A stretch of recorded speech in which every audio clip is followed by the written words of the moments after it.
खाना नकली है, जीएमओ वाला।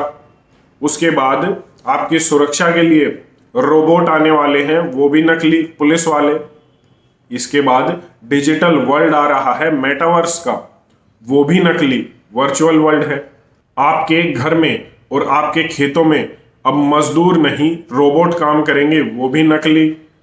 इसके साथ साथ अब जिस चीज की कमी रह गई थी वो भी पूरी हो गई है, एक नकली गर्भ की। मतलब बच्चे तो पैदा होंगे लेकिन जरूरी नहीं है कि कोई मां ही उन्हें जन्म दे, ये अब लैब में पैदा किए जाएंगे। जी हाँ, मेरी बात को सुनकर हैरानी तो होगी लेकिन ये सच है। आपको लग रहा होगा कि हॉलीवुड की कोई मूवी चल रही है, कोई फिल्म चल रही है जिसमें लैब में ही क्लोन तैयार हो रहे हैं, बच्चे पैदा हो रहे हैं, लेकिन अब ये सच होने वाला है और इसमें ज्यादा समय नहीं है। एक बार देख लीजिए।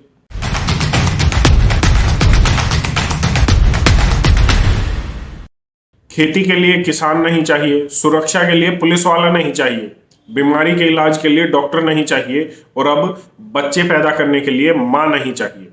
चाहते क्या हो? खैर छोड़िए, बात कर लेते हैं। अब कृत्रिम गर्भ के ऊपर बात ही नहीं, काम भी शुरू हो चुका है। एनिमल ट्रायल पहले ही हो चुके हैं। लैम्ब के ऊपर एक ट्रायल हुआ था और यह कहा गया कि जो लैम्ब आर्टिफिशियली लैब में बायोबैग में पैदा हुआ वो काफी हेल्दी था।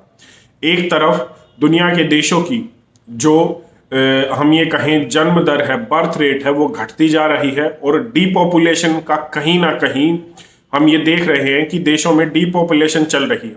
जैसे चाइना ने वन चाइल्ड पॉलिसी वो लेकर आया था कि वो अपनी पॉपुलेशन को कम करे, कंट्रोल करे। उसने ऐसा कर तो लिया, लेकिन अब वो दोबारा अपनी पॉपुलेशन को बढ़ाना चाहता है क्योंकि उनकी पॉपुलेशन कम होना शुरू हो गई। अब कोई भी वहां पर बच्चा पैदा नहीं करना चाहता क्योंकि सब जिम्मेदारियों से कट रहे हैं। समाज को इस तरीके से दशा दी गई है, सोसाइटी को इस तरीके से मोड़ा गया है कि कोई भी अपने ऊपर अपने आने वाले बच्चों की रेस्पॉन्सिबिलिटी नहीं लेना चाहता।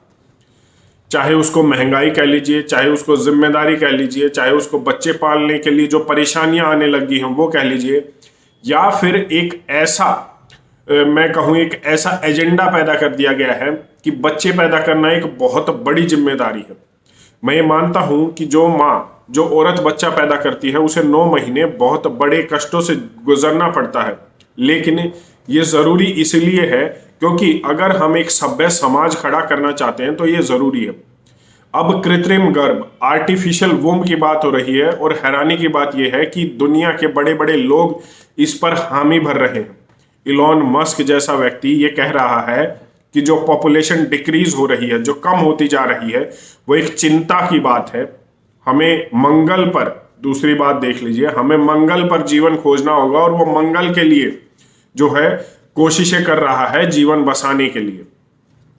अगर हम सही मायने में चाहते हैं जीवन चलता रहे तो क्या हम इस धरती पर ही जीवन अच्छा ना कर दे?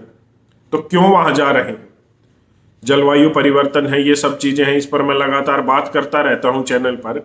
लेकिन अब एक जो बात सामने आ रही है वो ये कह रहे हैं कि औरतें जो हैं वो बच्चा पैदा करना नहीं चाहती।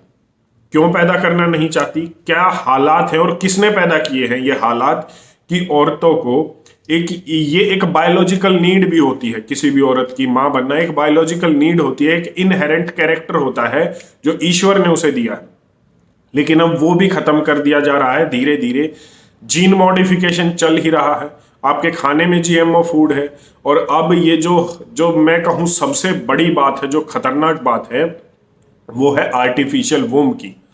9 महीने जो बच्चा अपने माँ के शरीर में रहता था और वो जब इस दुनिया में आता था, आप उसे 50 व्यक्तियों की गोद में ले जाइए, वो रोते हुए चुप नहीं होगा, और जैसे ही वो अपनी माँ की गोद में आएगा वो अपने आप चुप हो जाता है।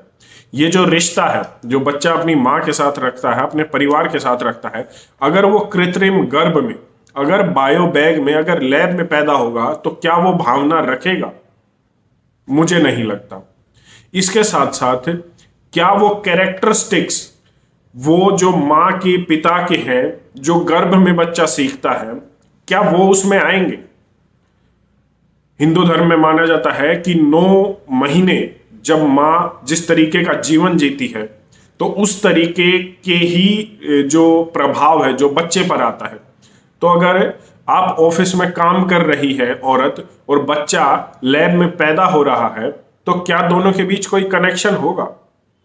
मुझे नहीं लगता। ये छोटी बातें जरूर लग रही होंगी सुनने में, लेकिन बहुत बड़ी बातें हैं। अभी हम देख रहे हैं वृद्धाश्रम खुल रहे हैं, अभी हम देख रहे हैं बच्चों को अपने माँ बाप से कोई मतलब ही नहीं है और उनके लिए वो जिए या मरे कोई मतलब नहीं है। तो आने वाले समय में आप सोच सकते हैं जब कृत्रिम गर्भ आर्टिफिशियल वूम से बच्चे पैदा होंगे तो क्या हालात होंगे? क्या उन्हें किसी की भी फिक्र होगी? क्या वो हमें या आने वाले समाज को एक सभ्य समाज दे पाएंगे?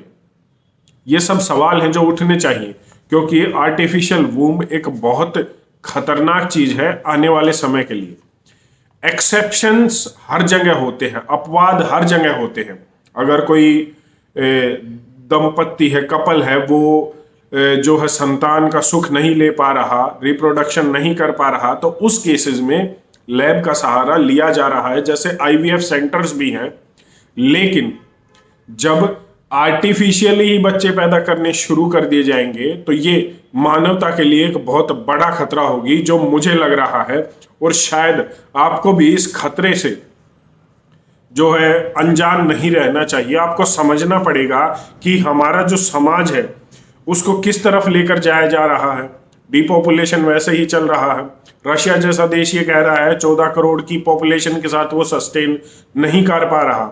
लेकिन क्या आर्टिफिशियल वूम भी, क्या कृत्रिम गर्भ ही इसका समाधान है? नहीं। हमें लोगों को इस तरीके से मोटिवेट करना होगा। अगर आप 1 चाइल्ड पॉलिसी अप्लाई कर सकते हैं तो 2 चाइल्ड या 3 चाइल्ड पॉलिसी भी अप्लाई कर सकते हैं। कुछ ऐसे देश हैं दुनिया में जिन्होंने ये कहा है कि अगर आप बैचलर रहेंगे तो हम आप पर टैक्स लगाएंगे, और ये लगा है। और इसके रिजल्ट आए हैं कि लोगों ने शादी करनी शुरू की और बच्चे पैदा करने शुरू किए। यूरोप के अभी भी काफी देश ऐसे हैं जो ये कहते हैं कि अगर आप 2 बच्चे पैदा करेंगे तो हम आपको टैक्स में छूट देंगे, 3 बच्चे पैदा करेंगे तो उनकी शिक्षा टैक्स में छूट। इस तरीके की से समाज को मोड़ा जा सकता है। और कृत्रिम गर्भ जो एक टेक्नोलॉजी के नाम पर आने वाले समय में एक बहुत बड़ा खतरा बन सकती है, उससे बचाया जा सकता है समाज को, खुद को और मानवता को। आप इस पर अपनी क्या राय रखते हैं एक बार कमेंट करके जरूर बताएं। और ये बहुत बड़ा खतरा है जो मेरी समझ में आ रहा है। आप अपनी राय कमेंट में जरूर दें। धन्यवाद। जय हिंद।